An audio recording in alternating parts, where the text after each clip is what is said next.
हरि ओम।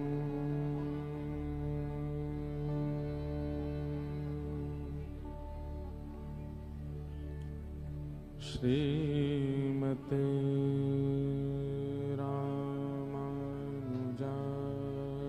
नमः।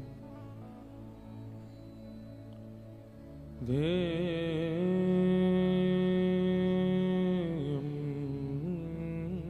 सदा परिभवग्नमविष्टदोहम् तीर्थास्पदं शिवविरञ्चनुतं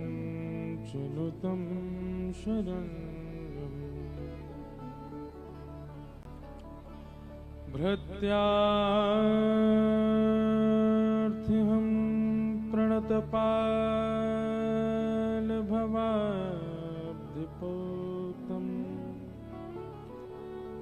वन्दे महापुरुष ते चरणारविन्दम्।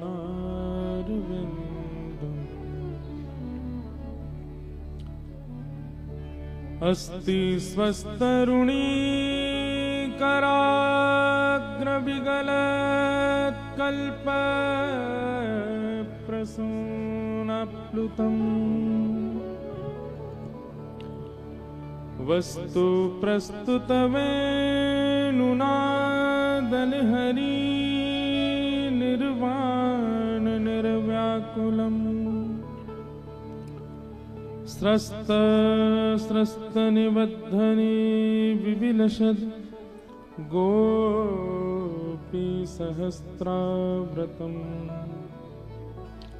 हस्तन्यस्तनतापवर्गमखिलोदारं किशोराकृति कृष्णत्वदीयपदपङ्कजपञ्जरान्ते अद्यैव मे विशतु मानसराजहंसः प्राण प्रयाण समय कफवात पित्तै कंठावरोधन विधौ स्मरणं कुतस्ते लक्ष्मीनाथ समारंभां नाथयामुनमध्यमाम् अस्मदाचार्यपर्यन्तां वन्दे गुरुपरम्परा।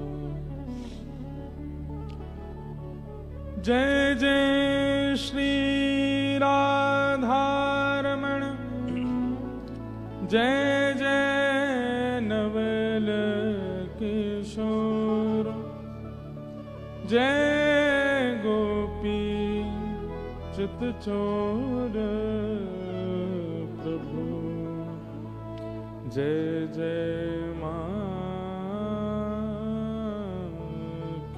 चोर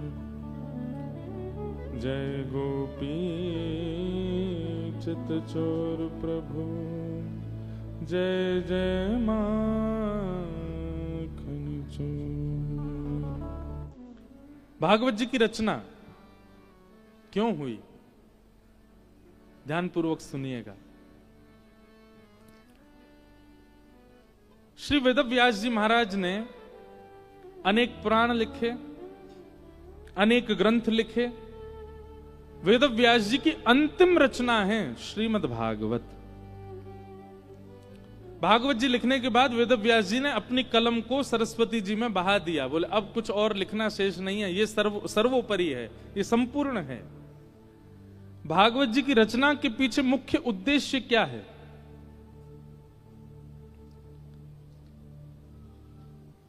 चार पुरुषार्थ हैं बंधुओं, जिन चारों में हम पूरे दिन लगे रहते हैं। हमारा पूरा जीवन इन चार के पीछे ही दौड़ता रहता है। कौन कौन? चार पुरुषार्थ।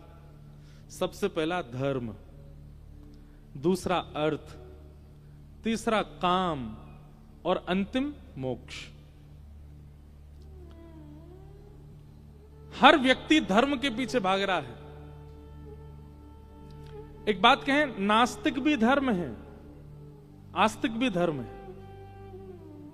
आप मंदिर जाते हो, कथा सुनते हो, तिलक लगाते हो, संत जनों को पूजते हो, वैष्णव जनों की बातें सुनते हो, तो आप आस्तिक धर्मावली हो। पर आप मंदिरों को देख के मुंह फेर लेते हो, कथाएं बताएं नहीं सुनते, संत महापुरुषों के प्रति कोई भावना नहीं, तो ये नास्तिक धर्म है, ये भी धर्म है। तो सबसे पहला हम लोगों की गति क्या है? धर्म। अच्छा देखो, धर्म का पालन सब करते हैं। कैसे? भाई सुबह उठ करके कितना भी अधार्मिक व्यक्ति क्यों ना, उसके मन में भी भावना ये आती है कि अब थोड़ा सा मैं ठीक हो जाऊं, थोड़े बाल वाल ठीक कर लूं, थोड़ा नहा धो लूं, अपना मुख पोंछ लूं, थोड़ी परफ्यूम वगैरह ही लगा लूं, थोड़ा कपड़े अच्छे पहनूं। यह भी तो एक धर्म है।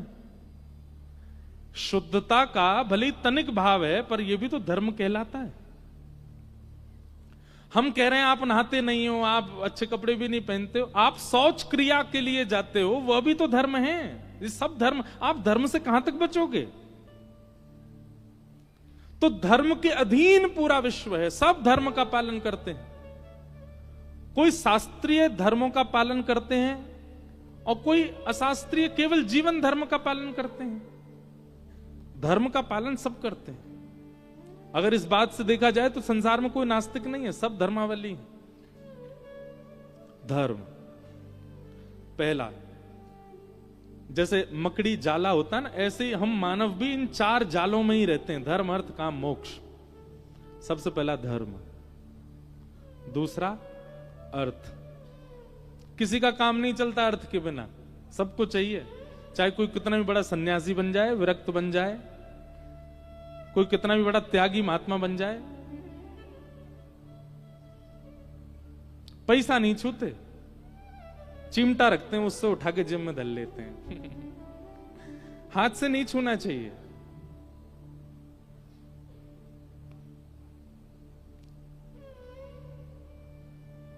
सबका काम चलता है, अर्थ सबको चाहिए। अच्छा, हम कहेंगे कि आप धन नहीं छूते, धन से आपका कोई अन्न भी नहीं लेते क्या? अन्न भी अर्थ में आ जाता है, क्योंकि अन्न का निर्माण अर्थ से ही होता है। तो धर्म, अर्थ और तीसरी बात काम। काम की अनेक परिभाषाएं हैं। एक तो थोड़ी विलग परिभाषा है, पर काम का मतलब कामनाएं भी होती हैं, सबकी होती हैं। कामनाओं के बिना संसार में कोई रह ही नहीं सकता। आप जीवित ही नहीं रहोगे अगर कामना नहीं होगी तो। सबकी कामना होती है। धर्म, अर्थ, काम, और इन तीनों को भोगते भोगते कहीं ना कहीं व्यक्ति के अंदर चौथी भावना प्रकट हो जाती। किसकी? मोक्ष। मुझे मोक्ष की प्राप्ति हो। इन चारों की दौड़ में हर व्यक्ति लगा है। संसार का हर व्यक्ति धर्म, अर्थ, काम, मोक्ष के पीछे भाग रहा है। पर इनके पीछे भागते भागते कहीं ना कहीं उसके चित्त में एक अशांति लगती है। हमको 27-28 वर्ष में अशांति से लगने लगी, कितना भागे कितना भागे। हमसे बड़ी बड़ी उम्र के लोग बैठे हैं यहां पर। आप लोगों को भी कभी कभी तो लगता होगा यार जीवन क्या है, पर पूरे दिन सुबह उठो, उठ करके ये करो, भागो दौड़ो यहां से वहां, और कर करा के रात में सो जाओ, फिर सुबह से वही क्रम। धर्म अर्थ काम मोक्ष, धर्म अर्थ काम मोक्ष, धर्म अर्थ काम, और अंतिम इच्छा सबकी यही रहती, मोक्ष। इन चारों की दौड़ में कहीं ना कहीं एक थकान का अनुभव होता है, एक अपूर्णता का अनुभव होता है। और वो अपूर्णता किस लिए है कि पंचम पुरुषार्थ जो है उस पर किसी की दृष्टि ही नहीं जाती है। पुरुषार्थ 5 हैं, 4 नहीं। और उस पंचम पुरुषार्थ को जन जन को बताने के लिए भागवत की रचना हुई। और वो पंचम पुरुषार्थ कौन सा है? प्रेम। क्या है? प्रेम। और अभी द्वारिका में कथा थी तो वहां मैंने कहा था कि जब प्रेम पुरुषार्थ का आप पालन करने लग जाते हो तो धर्म, अर्थ, काम और मोक्ष, ये चारों पुरुषार्थ आपके समाप्त हो जाते हैं। बहुत ध्यानपूर्वक सुनिएगा बात को। जब आप प्रेम के पथ के पथिक हो जाते हो तो कई बार प्रेमी व्यक्ति धर्म का चिंतन नहीं करता, प्रेमी व्यक्ति अर्थ का चिंतन नहीं करता, प्रेमी व्यक्ति की कोई कामना भी नहीं होती और प्रेमी को मोक्ष की भी इच्छा नहीं होती। पंचम पुरुषार्थ प्रेम है, और ये प्रेम शब्द संसार में किसी के प्रति घट ही नहीं सकता, किसी के प्रति नहीं। प्रेम के मुख्य अधिकारी केवल श्यामा श्याम, केवल ठाकुर जी हैं। उन्हीं से ही हो सकता है और किसी से नहीं हो सकता। आप कहते हो आप अपनी पत्नी से बहुत प्रेम करते हैं, पत्नी कहे हम अपने पति से बहुत प्रेम करते हैं।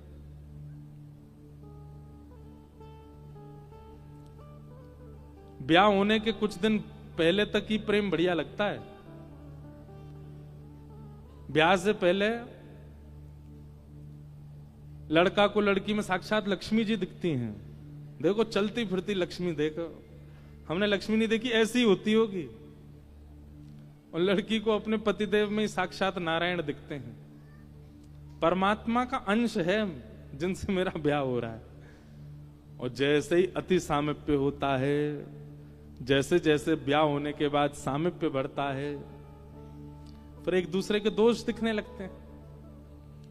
पति को पत्नी में ही शूर्पणखा दिखने लगती है, और पत्नी को पति में ही काल भैरव, साक्षात काल भैरव।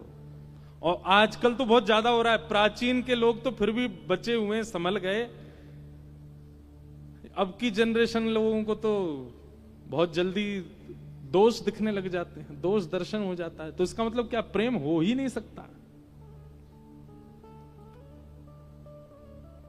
फिर उसके हाथ से पानी भी आएगा ना तो भी ठंडा पीता हूं मैं, पता नहीं था तुमको ठंडा चाहिए, मुझे थोड़ा गर्म पानी चाहिए, चाय तुमने कैसी बनाई। और फिर कहीं ना कहीं दोष दिखने लगते हैं। दुनिया का कोई भी संबंध ऐसा नहीं है जहां पर आपका प्रेम का मतलब क्या। प्रेम की परिभाषा हमारे शास्त्रों में बताई कि जहां पर आपका लगाव, जहां पर आपका स्नेह प्रतिक्षण वर्धमान, वर्धित होता हो।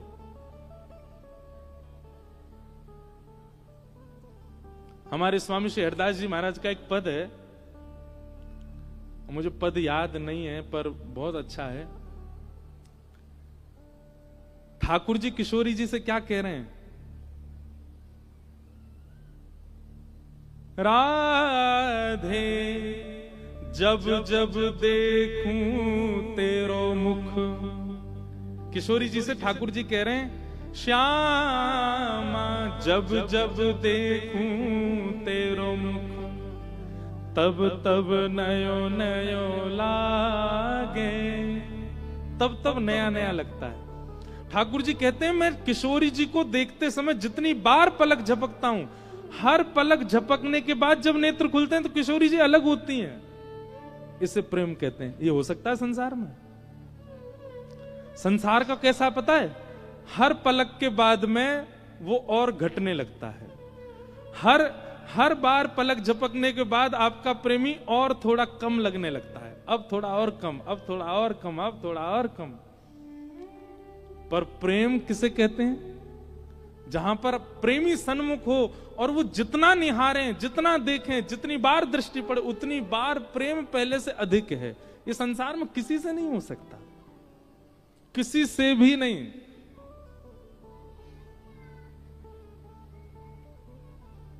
हमारे गिरधर लाल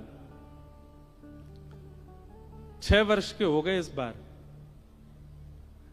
पहले वर्ष का स्वरूप दिखाऊंगा आज आपको शाम को, और अब के ठाकुर जी देखना, जमीन आसमान का अंतर होगा पहले स्वरूप में और अब के स्वरूप में। हर दिन ठाकुर जी नवीन लगते हैं। आपके तो घर पे विराज रहे हैं, आप रोज देखो, हर दिन एक नवीनता का अनुभव होगा उनके स्वरूप में। हमको तो हर दिन लगता है कि आज ठाकुर जी को एक गाल ज्यादा फूलो भयो है, आज ठाकुर जी को एक हाथ ज्यादा गदमदरा सो है गो है, आज लाल जी को एक पाम ज्यादा भार बड़ो भयो है। प्रति क्षण, प्रति पल, प्रतिदिन वर्धमान जो हो उसको प्रेम कहते हैं। और वो प्रेम संसार में नहीं हो सकता। संसार में तो घटता है, संसार में तो उसकी सूक्ष्मता आती है। राधे जब जब देखूं तेरो मुख, तब तब नयो नयो लागे। तब तब नया नया लगता है। ये प्रेम तो धर्म, अर्थ, काम और मोक्ष, ये चतुर्विध पुरुषार्थ, और इन चतुर्विध पुरुषार्थ के अधिक भाव को स्थापित करने के लिए पंचम पुरुषार्थ प्रेम का प्रमाण दिया गया। उसके लिए भागवत जी की रचना हुई। श्रीमद् भागवत जी धर्म नहीं सिखाएंगी, अर्थ नहीं सिखाएंगी, कामनाओं की पूर्ति नहीं सिखाएंगी, मोक्ष भी नहीं सिखाएंगी। भागवत जी तो केवल प्रेम सिखाएंगी, और वह प्रेम भी किससे? ठाकुर जी से। हमारे ब्रज में एक रसिया गाते हैं, कौन पावे या को पार, अरे कौन पावे या को पार, प्रेम नदिया की सदा उल्टी बहे धार, कौन पावे या को पार, प्रेम नदिया की सदा उल्टी बहे धार, कौन पावे या को पार, प्रेम नदिया की सदा उल्टी बहे धार, कौन पावे या को पार, प्रेम नदिया की ओ देखो मैं सुनाऊं एक बात अनुमेल, देखो मैं सुनाऊं एक बात अनुमेल, हाँ देखो मैं सुनाऊं एक बात अनुमेल, देखो मैं सुनाऊं एक बात अनुमेल, ब्रह्म निराकार रहो गोकुल में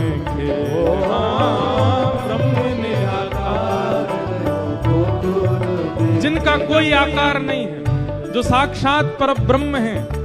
ये देखो बिना मेल की बात, क्या जो पर ब्रह्म है वो क्या कर रहे हैं? ब्रह्म निराकार रहो गोकुल में खेल। कहाँ? नंद यशोदा के द्वार, यशोदा के द्वार, नंद यशोदा के द्वार, हाँ प्रेम नदिया की सदा उल्टी बहे धार, कौन पावे या को पार, प्रेम नदिया की सदा उल्टी बहे धार, अरे कौन पावे या को पार, प्रेम नदिया की सदा उल्टी बहे धार,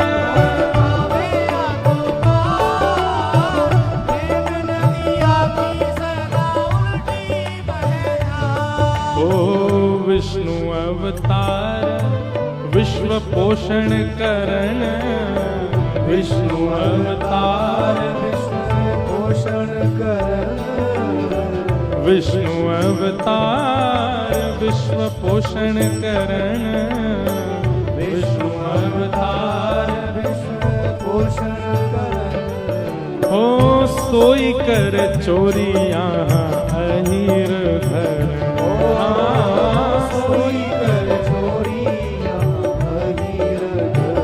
अरे हाँ सोई कर चोरियां अहिर करन, सोई कर चोरियां कैसे? अरे निज प्रभुता विसार, प्रभुता विसार, निज प्रभुता विसार, प्रभुता विसार, हाँ प्रेम नदिया की सदा उल्टी बहे धार, कौन पावे या को पार, प्रेम नदिया की सदा उल्टी बहे धार, अरे कौन पावे या को पार, प्रेम नदिया की सदा उल्टी बहे धार, पावे या को पार, प्रेम नदिया की सदा उल्टी वृंदावन में हर लाल की।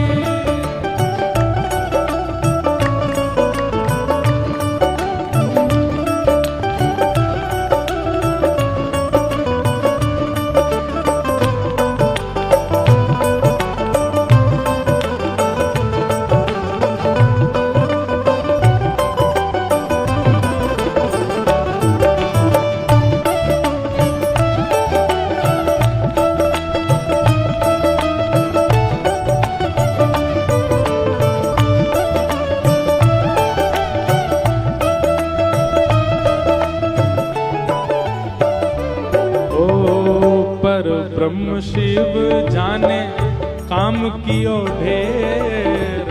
ब्रज भाषा का पद है। जाने काम कियो ढेर। शंकर जी ने क्या किया? काम को ढेर कर दिया, जला के भस्म कर दिया। पर उनकी स्थिति हमारे वृंदावन में क्या है, सुनिएगा। पर ब्रह्म शिव जाने काम कियो ढेर। पर ब्रह्म शिव जाने काम कियो ढेर। हो ठुमक ठुमक नाचे गौरा हस मुंह फेर। हाँ, ठुमक ठुमक नाचे गोपीश्वर बन गए।